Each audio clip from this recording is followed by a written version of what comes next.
Hey, this is Evan Woodbery and Ben Frederickson with Go Vols Extra and the Knoxville News Sentinel with another episode of Double Coverage, in which we look back over the biggest stories of the week through the lens of social media and kind of break down the big talking points for this week of Tennessee football as they go against number 7 Auburn on Saturday at Neyland Stadium. And probably the biggest story, which has been the biggest story for the last 3 weeks, is Josh Dobbs, the freshman quarterback who's played the last 2 games.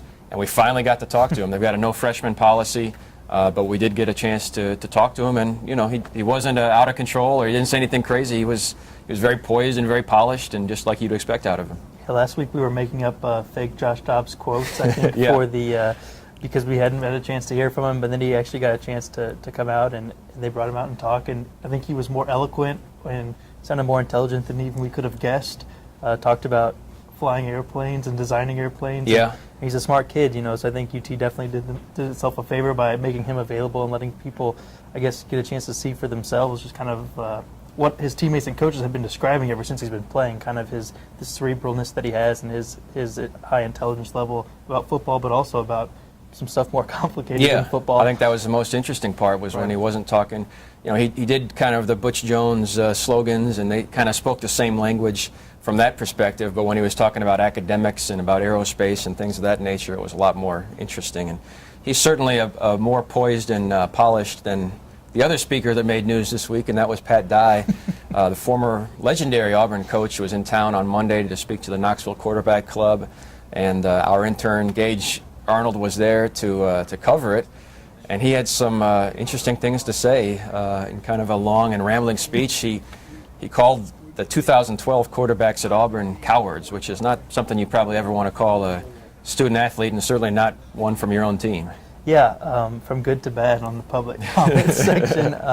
Yeah, sometimes coaches, you know, they're out of the game for a while, and they kind of lose whatever filter they might have had, you know, when they were in a position as representing a university. But you know, added on to the comments that Pat Dye has made previously, you know, comments about Condoleezza Rice, about the football playoff committee.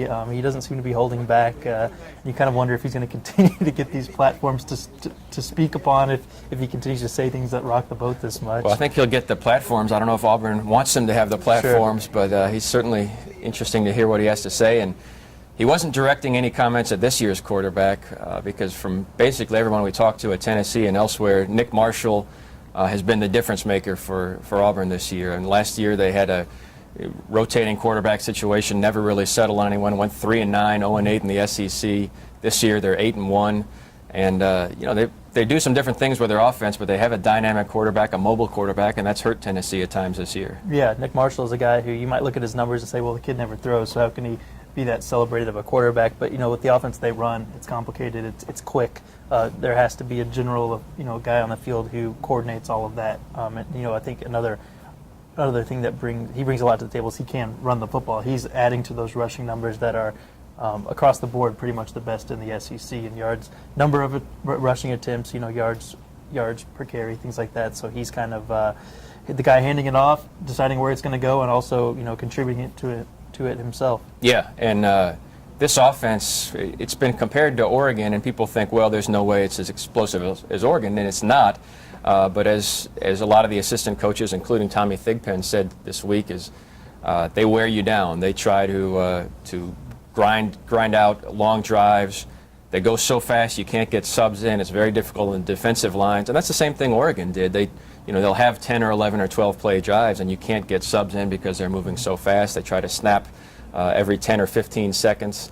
But this is a big game for Tennessee because they need to win 2 of their last 3 to get 6 wins, to be bowl eligible.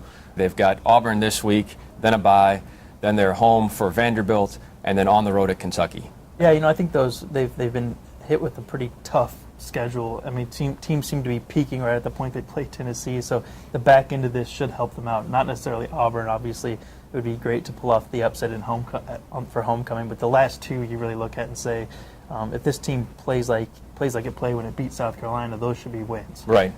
No one in this conference should really lose to Kentucky the way that they've played, the struggles they've had this year. And then, you know, Vanderbilt, that's a team that, you know, the team that you need to beat. That's an in-state school that you should have the upper hand over. So you hopefully, Tennessee fans hope for the upset, the homecoming upset, have that momentum there. But if that goes the way which everyone I think seems to think it might go, then you have to look at those last two and say those should be gimmies. Right, and they're must wins though, and certainly with the recruiting battle that Butch Jones has been fighting in Nashville to play Vandy at your home field, that's a game you have to win, and so I think it's important that they close out with those 2 wins, and if they do, I'm projecting them to the Liberty Bowl in Memphis, which would be a nice.